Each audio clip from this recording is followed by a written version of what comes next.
And welcome back, everyone. It is that time for Daybreak and 10 on Color 10. We are on the air with you for the next 10 minutes without commercials beginning right now. And first, let's head on over to meteorologist Beth Vanella with our forecast first. Good morning, Beth. Good morning, everyone. We've got a few clouds on satellite and radar this morning. No rain chances, though, as you're heading out the door. And it's noticeably warmer than it was yesterday morning. We're starting off our day this morning with temperatures in the 50s. 50 degrees right now in Springfield, 57 in Camdenton, 56 in Joplin, 47, though, out in Mountain Grove. We are still running about 10 to 15 degrees warmer than we were at this time yesterday, with a lot of sunshine expected today.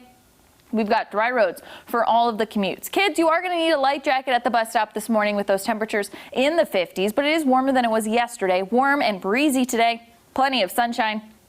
And temperatures in the 70s. Then overnight tonight, temperatures will drop into the 50s. Again, a few clouds. Tomorrow, plenty of sunshine again with those temperatures in the 70s. It's going to be breezy today. Gusts anywhere between 20 and 25 miles per hour will be possible with the dry air mass in place and dry ground conditions. There is an elevated fire concern today, so you do want to limit your outdoor burning for the day today. So here's what you can expect. Warm and breezy with those highs in the middle 70s. Winds, gusts anywhere between 20 and 25 miles per hour. Some high cloudiness is possible. Otherwise, looking at elevated fire concerns, so you do want to limit your outdoor burning. Temperatures in the middle 70s for the rest of this week and into the weekend. We don't have any rain chances until the beginning of next week.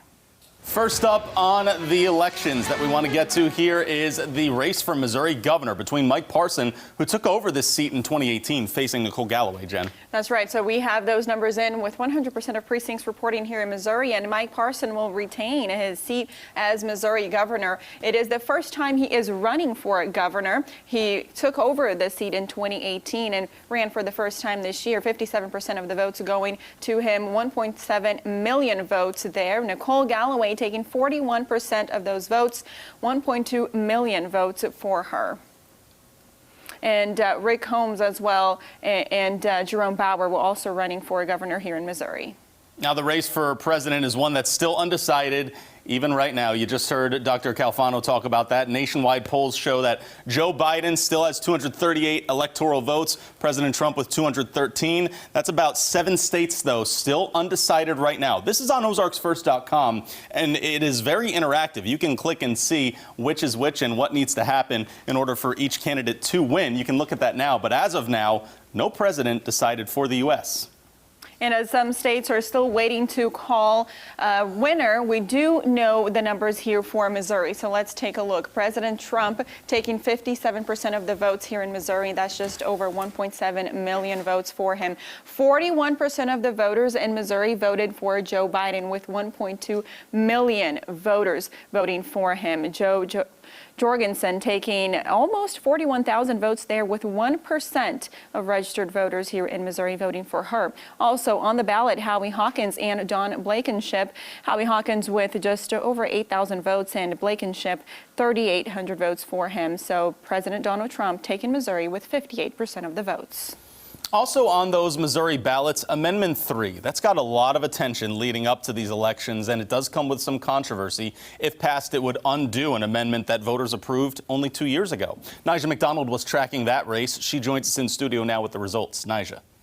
Yeah, Joe, good morning. Clean Missouri, which passed in 2016, set up a nonpartisan state demographer to draw district lines instead of a commission appointed by the governor. Now, last night, the vote came down to the last precinct, and with 51% of the votes, voters decided to change it back to how things were and also make some small changes to campaign contributions and lobbyist gifts.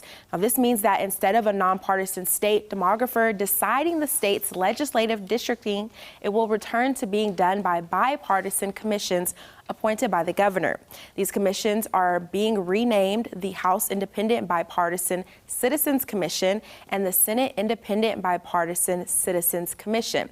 It will consist of 20 members each. To go back to the process of bipartisan commission, which has served the state of Missouri well over decades, giving us both Democrat and Republican controlled legislatures.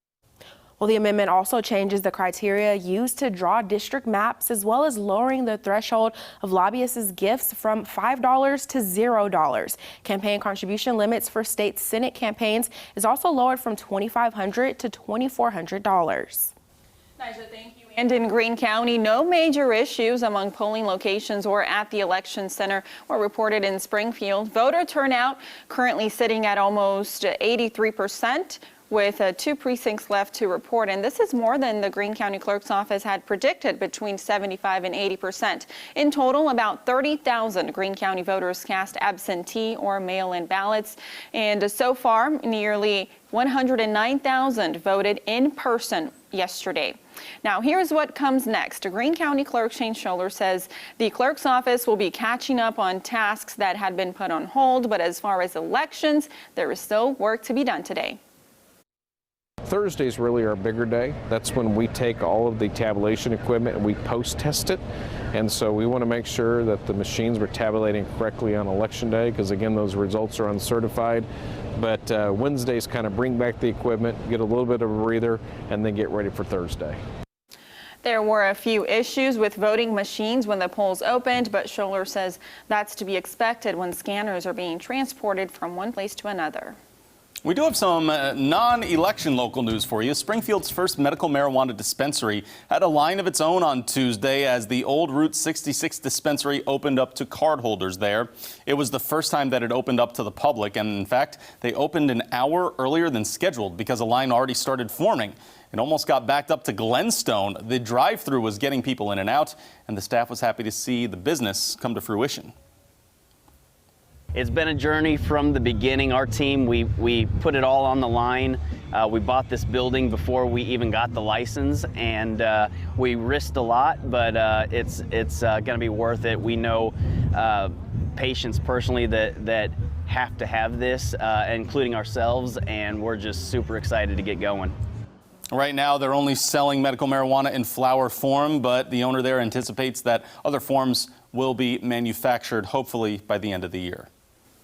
A candlelight vigil is being planned in Springfield for Caleb Slay, the man shot and killed Monday afternoon by DEA agents. In a statement from the St. Louis division of the DEA, officials say just before the shooting, agents approached a person they thought was involved in a violation of federal law.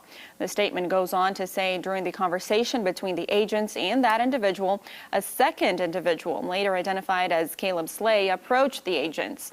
Soon after, a physical altercation between the agents and Slay happened, which resulted in Slay being shot. Slay was pronounced dead at the scene. A firearm was recovered at the scene as well. The candlelight vigil will be held at the Kickapoo High School football field beginning at 5:30 on Saturday. The Cedar County Sheriff's Office is asking the public to keep an eye out for a prisoner who escaped from custody in El Dorado Springs. Sheriff James McCrary said Christian Myers escaped while he was being taken to a hospital for care there. He was being held on charges of burglary and stealing. He's in his 20s, 6'1", and weighs 160 pounds. Anyone who sees Myers or has information about his whereabouts should contact authorities. And now here's a look at what's coming up after Daybreak. Coming up, it's a race to 270 electoral college votes, and it's too close to call. President Trump is claiming victory while Joe Biden calls for patience. The absolute latest on the presidential and congressional elections, coming up on CBS This Morning. We always check the trends of what people are talking about. What do you think they're talking about today, guys? You know, I don't know. What do you think? The I didn't cone check. of uncertainty. That's Exactly. it. That's where we're at. Right now. A lot of election question marks regarding the presidency. Go to ozarksfirst.com. This map from the AP is right on our homepage, and that's actually pretty interactive as you're able to click on certain states, see those electoral votes get delegated to each candidate, and you kind of play out your own scenario, right? Yep. Yeah, that's right. It's You can very go through the interesting. counties too, Yeah. which is interesting, and it gives you the electoral college number, it gives you the percent, it gives you all kinds of stuff. I was playing with it this morning. Yeah, it's very interesting. You can learn a lot. So we know Nevada is not updating their numbers, however, until tomorrow morning. Right, That because we of learned that this morning. Mail-in voting, provisional ballots, absentee ballots, Right. all those still have to be counted. So a lot of updates coming. Stay tuned to CBS This Morning for those updates. And get outside today at some point. Right? Yeah, open the windows. We're in the 70s, people. Come on. It's really nice for this time of year. 70s the rest of this week and into the weekend before rain chances return at the beginning of next week and a temperature drop as well. All right, it is feeling like spring in November. We'll take it. Thanks, Beth. And thanks for joining us here on Daybreak. We'll see you for more election results at 11.